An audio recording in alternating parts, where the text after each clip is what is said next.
Hey everybody, it's Josie. Welcome back to Cedar Creek Homestead. I hope you guys are having a wonderful day. Here we are again out on the porch today, gonna have a little bit of a conversation.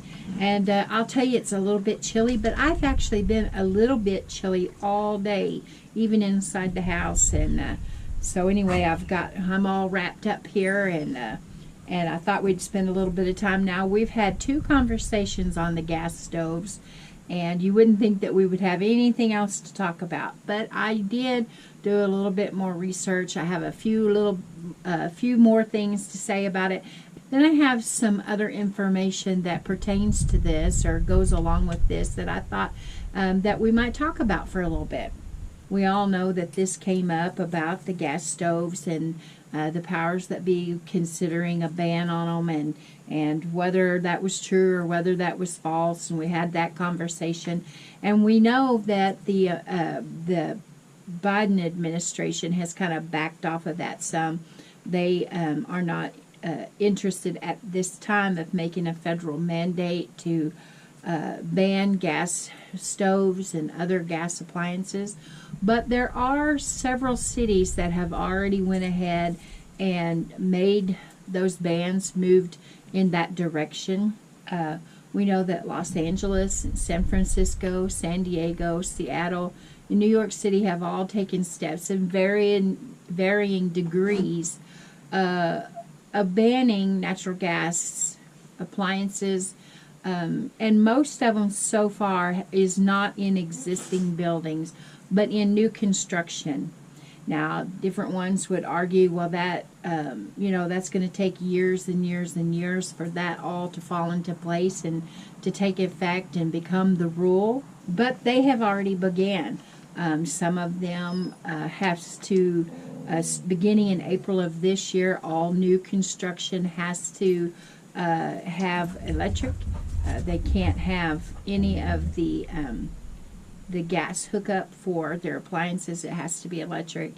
And the articles and the reports that I have read, they have cited former Mayor de Blasio talking about the law that he signed for the city of New York, and how they are going to be banning any of that with new construction. In New York City, the law takes effect, and they have to be totally electric in all of their new construction by 2027. Now, that gives them a few years. It's not immediate, but I guarantee that they'll start putting it into effect. Again, that doesn't apply to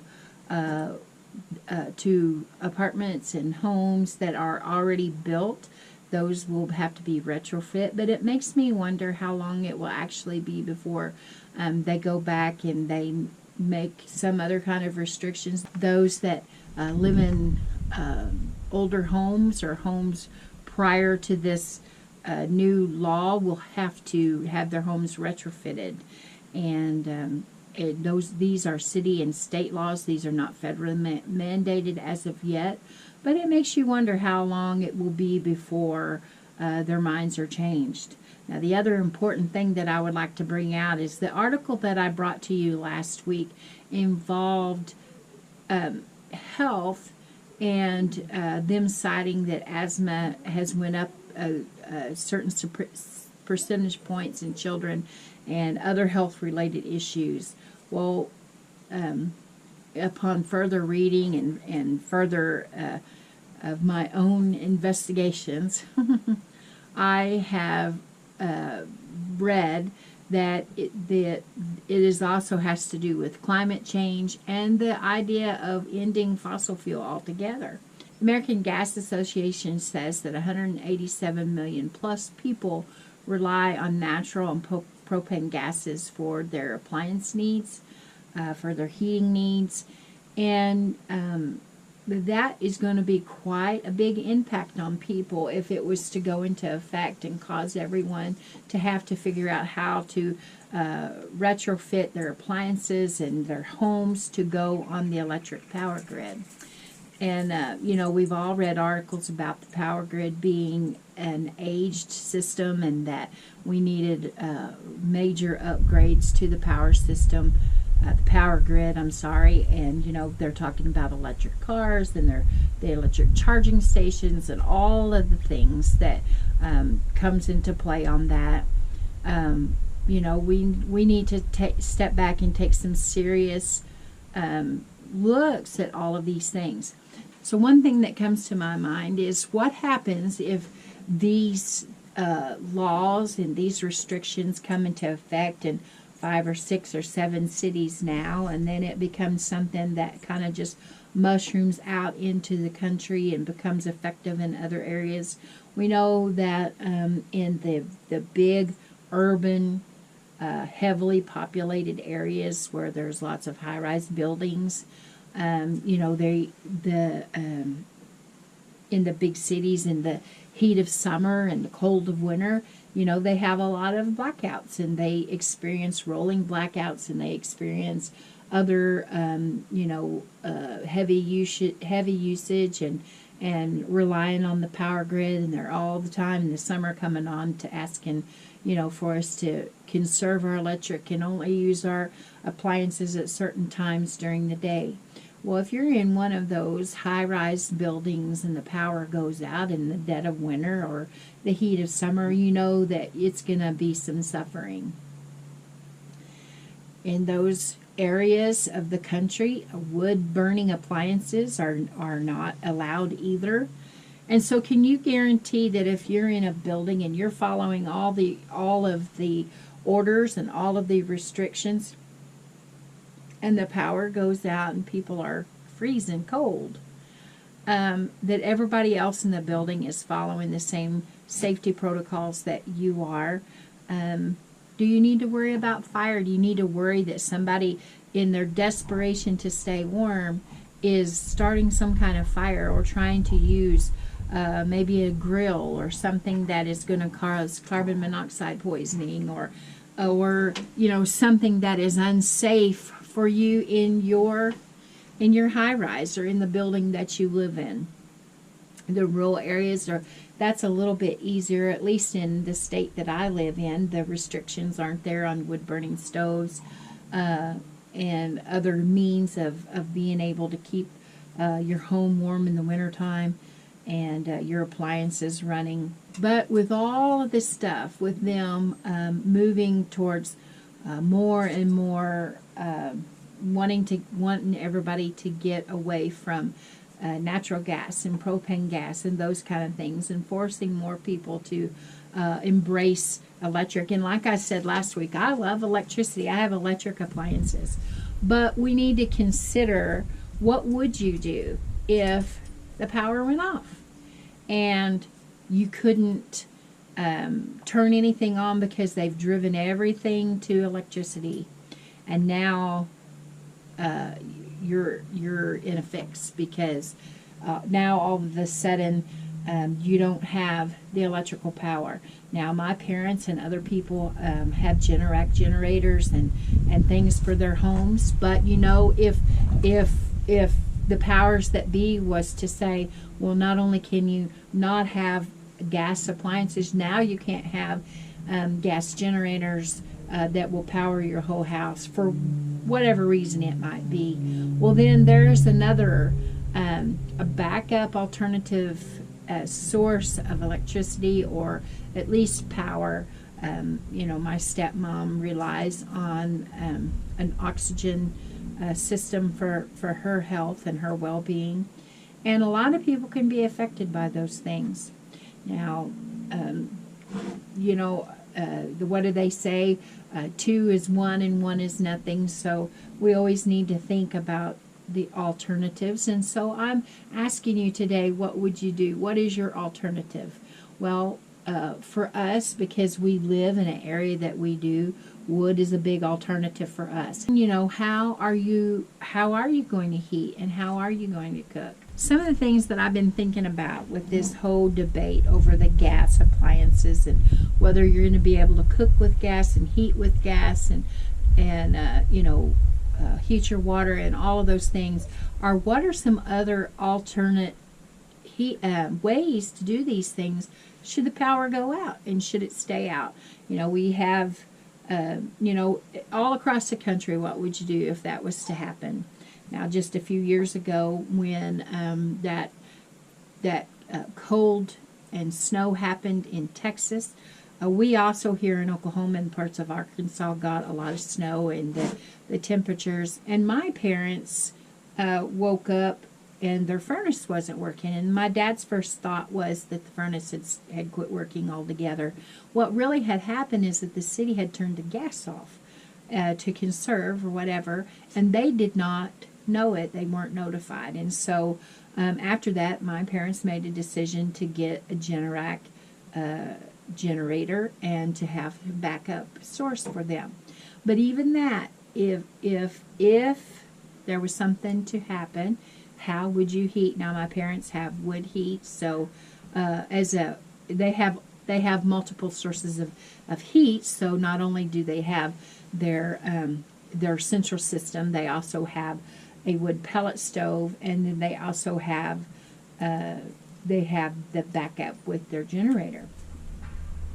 But a lot of people don't have any backup, and that's, you know, getting all past the gas stuff today.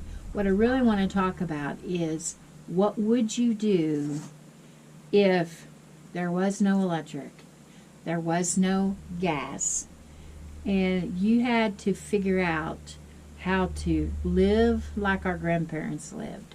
Would you be able to do that?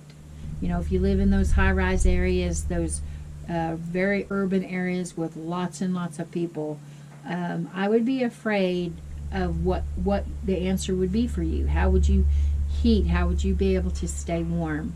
And that's something that you need to think about every season of the year. You need to think about, or at least have plans in place of how your family would survive if the power went out and you had to heat your home, or you had to cool your home, or you had to cook, or have water to be able to have good sanitation and good hygiene and all of the things that pertains to that, and what area of the country that you live in, and what are the rules and restrictions.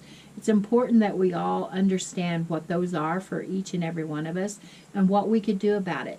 Now, I've shared with you before the kind of setup that we have here. We have the creek, and we have fresh springs, and we have water sources all around us, but there's lots of places that don't have that, and you need to take seriously, what would you do what if there was no way for you to turn the tap on and the water to come on, or if you had to evacuate where you lived because it was too cold to live there, or it was too hot to live there, or if it just absolutely wasn't safe to be there. You need to figure out your source of living. So I thought it'd be something to think about, this little scenario today. If your power was down, if they pushed you and yours to do away with gas, and you had to go total electric. The electric went off, and who knows how long it's going to come back on. How long it would be before it came back on. What is your source of cooking for your family? How are you going to provide hot meals for them? How are you going to make sure that you guys have tummies filled and be able to get rest? Because it's a stressful situation to be in, whether it's caused from storms or natural disasters, blackouts, whatever the case may be. You're stressed out in those situations, and you need to have a plan in place ahead of time. And so I thought about that. I thought, what would we do if we couldn't have our gas stove? We was having to rely on the electric went out. Then what would you do?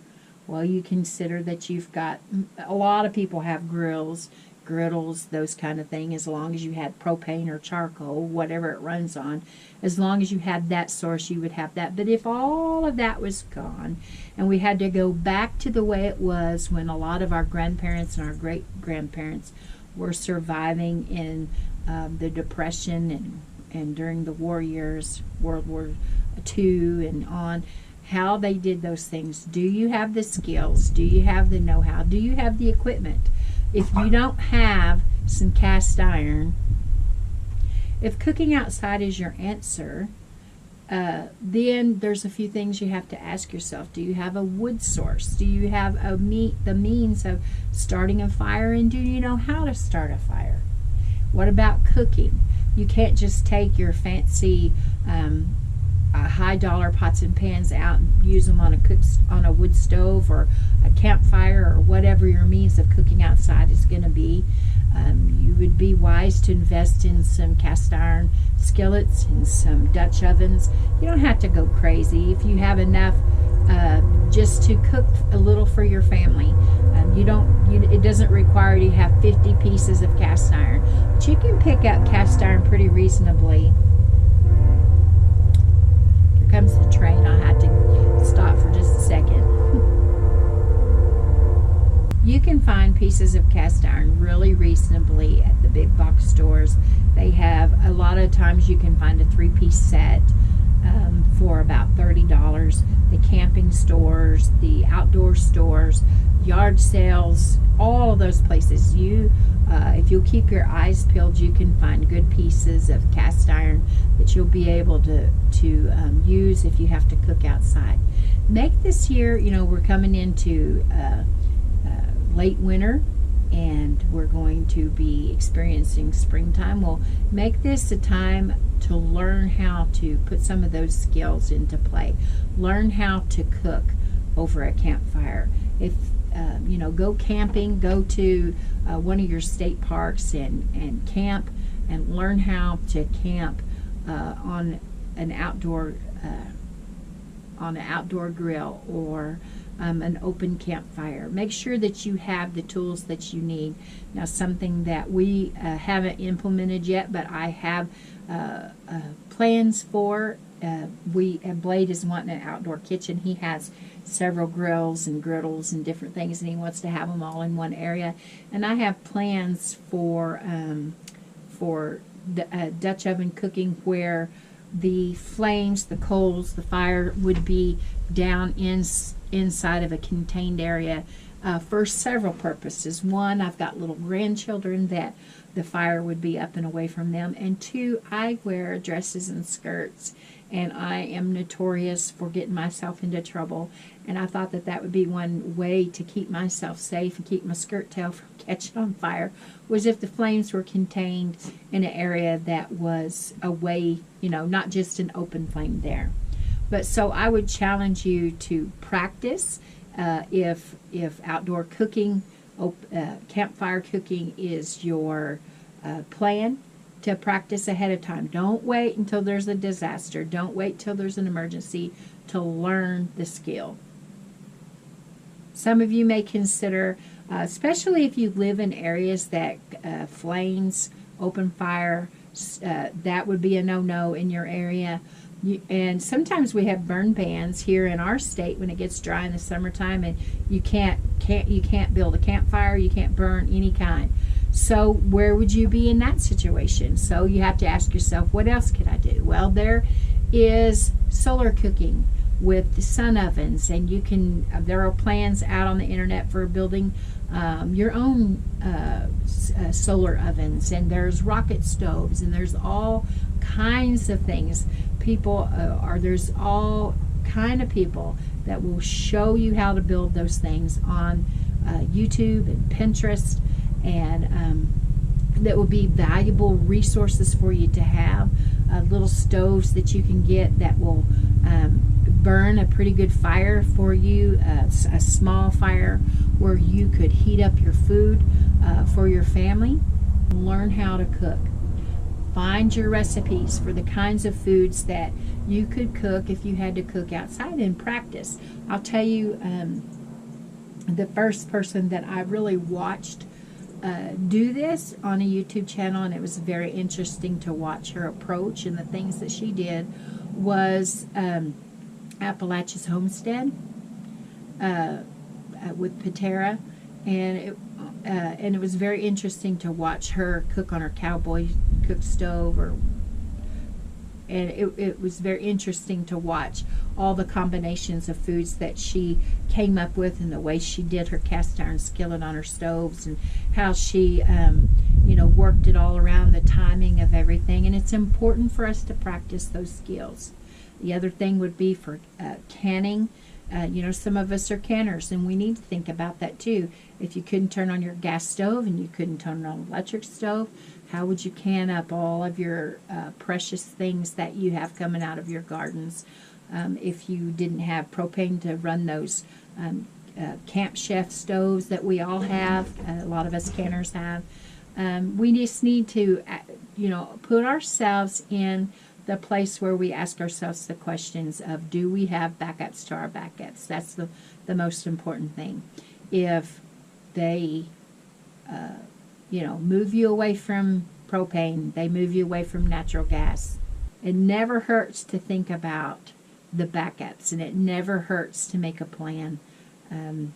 That's what'll keep us going. That's why our grandparents and our great-grandparents were able to survive like they did, is because they thought. A lot of times they went through a harsh winter, or they went through a crop failure. They went through times, and they had their relatives before them telling them about the hard times that they went through, where they went to bed hungry a lot of times, and so they made preparations so it didn't happen to them again in the future. And we've lost some of that. We've lost some of our skills. We've lost some of the ability to be able to do those things. And I think it's time for us to learn those things again. I thought when I was putting this together today, I thought about when I was a little girl and we didn't have a whole lot of money. My mom didn't have a vacuum cleaner. She did at one time, and I think something happened to it, and we just did not have the money to buy a new vacuum cleaner. But my mom was very, very clean, and so what she did was she put a broom in our hand and we swept the carpet. And she expected the carpet to be just as clean as if a vacuum cleaner went over it. So I know that there are ways to make sure that your jobs and your chores get done, even if they move to do away with certain things. There are ways to make sure that we can continue on. We just have to learn it. I challenge you to find YouTube channels that are teaching how to cook outdoors. Go on Pinterest. There's lots and lots of resources, and there's tools that they can share. Start with a small 3-piece set of cast iron. You don't have to have high dollar cast iron, but you do need to get it and start learning to cook with it, and know where your strengths and your weaknesses are. I hope I gave you some things to think about today, getting beyond the gas stoves and all of the things that's going on behind the scenes, encouraging you to learn new skills and learn new ways of doing things for all of us. Until next time, guys, this is Josie. I love you guys. I really do. Keep looking well to the ways of your household. Put yourself into YouTube school and learn some new skills. Until next time, we're going.